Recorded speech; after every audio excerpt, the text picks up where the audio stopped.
Hey guys, welcome with Albania again. And today I'm going to show you a little bit of one of my daily jobs that I do here. Is one of the clients, he requested that he wanted to add more cameras. He had 8 cameras and he's going to add 8 more. So we got a total of 16. Here's the other box. This is a power box actually. This is the existing power box right now. As you can see, he's got 8 lines coming through here to power the 8 cameras, existing 8 cameras. Here we got our DVR, which are running the cameras, and here's the screen for the cameras. Right now we got only 5 up there. 3 already have hooked them up because I want to get them ready with a switch out here. So basically I'm gonna take these 8 here from this box, because this power box here for the camera can only support up to 8. Well, actually up to 9. So it cannot handle 16. This one here can handle 16, so that's where I'm gonna put all these cables over here and then attach the other cameras, which are these cables here, the black cables, and I'm preparing them right now, and this is gonna be attached straight to the power terminals. And I'm still going here, so I thought, well, let me stop for a second and let me show you, in case you want to do the same job, on how to crimp and put head on to the CCTV cables, basically for CCTV cameras. Alrighty, so let me go ahead and put one of these heads on. I'm gonna be putting links in the description on where to get these, but basically what you want to order is you want to make sure you order this 2-piece set. There are some out there where they come with 3-piece, basically these 2, and then also the core there in the middle. Yeah, right there in the middle. So it comes with that as well, separately. So make sure you get the 2-piece. It's much more convenient and less hassle to get it all work out. All right, so right now we're gonna prepare this to put on the head. When you pull long strand of cables, I'm talking about 100 foot or 200 foot. This probably is 150 foot. Then sometimes the power side of it might get lost in the process, which is not too bad. It's probably just retracted somewhere in here, but no problem. All we do is just gonna cut that off. Now we want to take them apart here. You can just peel them off like this. So because the surface area is not the smoothest here, what I want to do is I want to smoothen it out a little bit, and I get in a second why you want to do this. All right, that should be good to go. Sometimes when you cut these cables, they sometimes go like in an oval shape, so you want to push on it to make it round again. So this sleeve has a wider part of it and a narrow part here. So the narrow part will go first in. That's why you want to clear it and clean it before you put the sleeve in. Now we're gonna cut the sleeve off here. Your question might be, well, how far do we go? It's very easy. All you do is you set these like this right next to each other, and basically you see that right about here is where you want to cut, right where my fingernail is.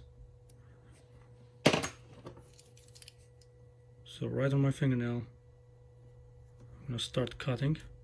One quick tip is when you slice the sleeve here, you don't want to go too deep because you might slice off the copper. They are kind of designed to come off very easy. Okay, now we got this much left. So what you do on this part is you fan this copper web outside, just like this. And now you go to the base of this. This one you might want to be careful. Don't go too deep again, because there's the core copper wire. So we don't want to cut into that. Just go slight and rotate a couple times. We want to cut right at the base. See, all I did is I put 3 or 4 incisions into it, and then look how easy you just twist it. Grab this tip, just start twisting it. This way the tip hasn't been touched by any sharp object at all. Because one of the main issues that I face with this is when you cut too deep into the core, then sometimes it will break after a certain while, or when the cable is moved back and forth too much, So that's why I don't recommend to go very deep on it. Alright, so as you can see here, now you get the main part of it, the BNC connector here. And all you're gonna do is just shove it in there. You will hear a click sound or a thumping noise, whatever you might call it. Now the fan out copper wires, you just want to dress this up basically. What I do is I kind of rotate this all around the BNC connector. Try not to show as many wires like past the middle part of it. Just keep it nice and low at the bottom part of it, because once we get the sleeve back up, we don't want to have any wires showing out of this.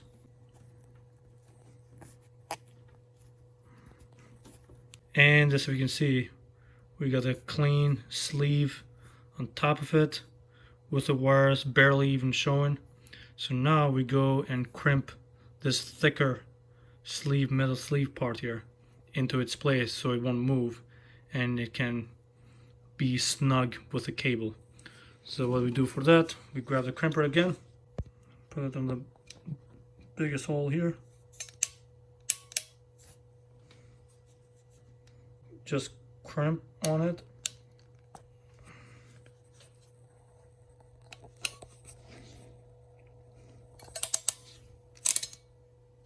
there you go.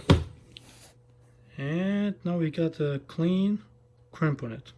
Next up, this is the easy part. I'm good with this length here. So right about here. It's good.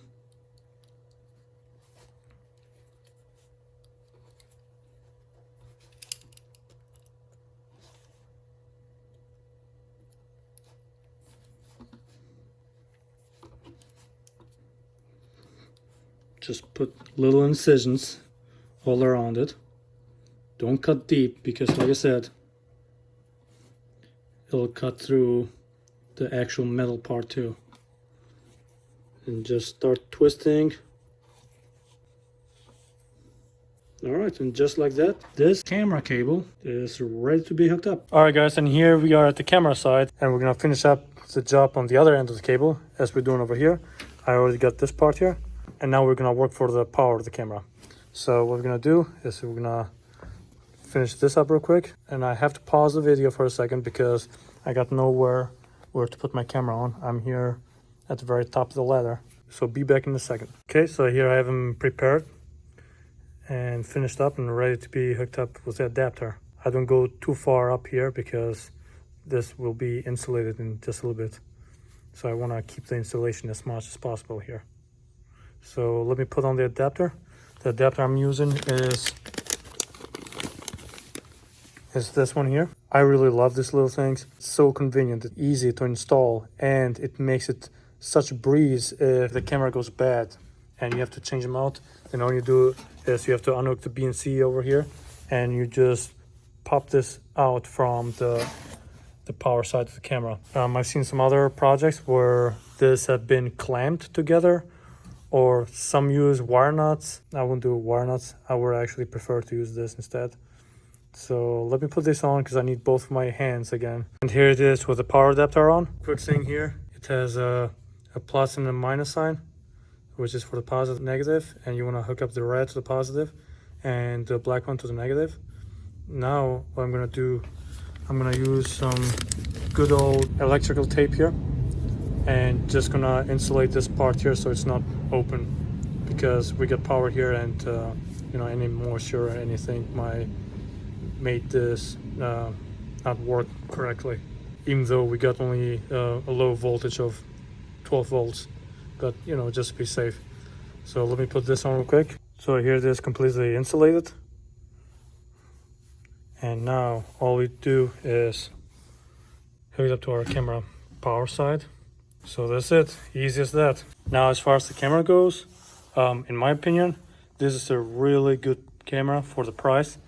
It's roughly $40, I believe, last time I checked, because it's been a while now. But for the picture quality and as a camera itself, I mean, it's metal, completely metal, except this part here, which is plastic. but it's made for inside, indoor and outdoor, and the picture quality is just amazing, at least in my opinion. It's 1080p, 2 megapixel I believe, and night vision, of course. You know, every camera has night vision now, but it's I mean, for what you get for the money, you get a lot of bang for your buck. So just in case you want to try this camera out or use this type of camera, I'm gonna include a link in the description. All right guys, I'm back in the DVR side here. I'm in the process of switching out the power supply box here.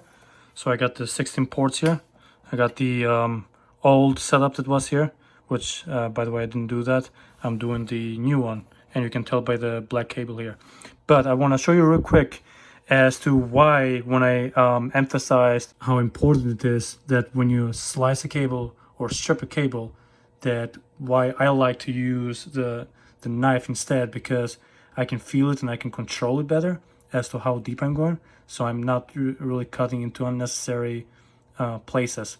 And a good way to demonstrate that is, this is what the previous guy did here when they installed the cameras.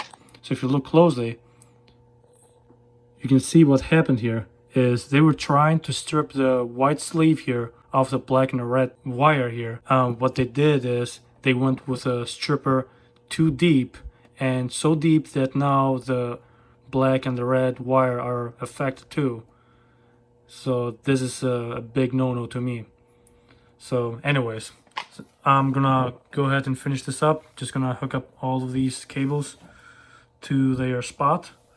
And if you do have the same power supply box here, then you can tell it's either here on the side maybe. So right here you can see a plus sign, and you can see the neutral here.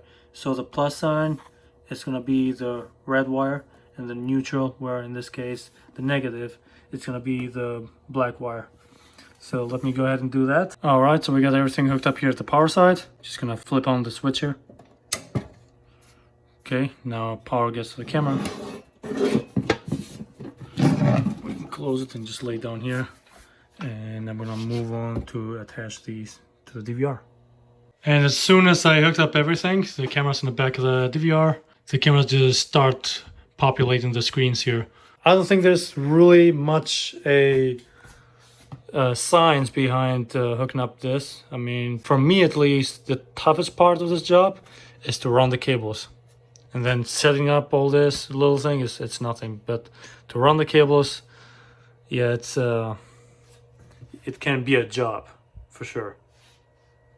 Well, thank you guys for watching, and I hope this helps you out in your future projects that you might have with installing cameras.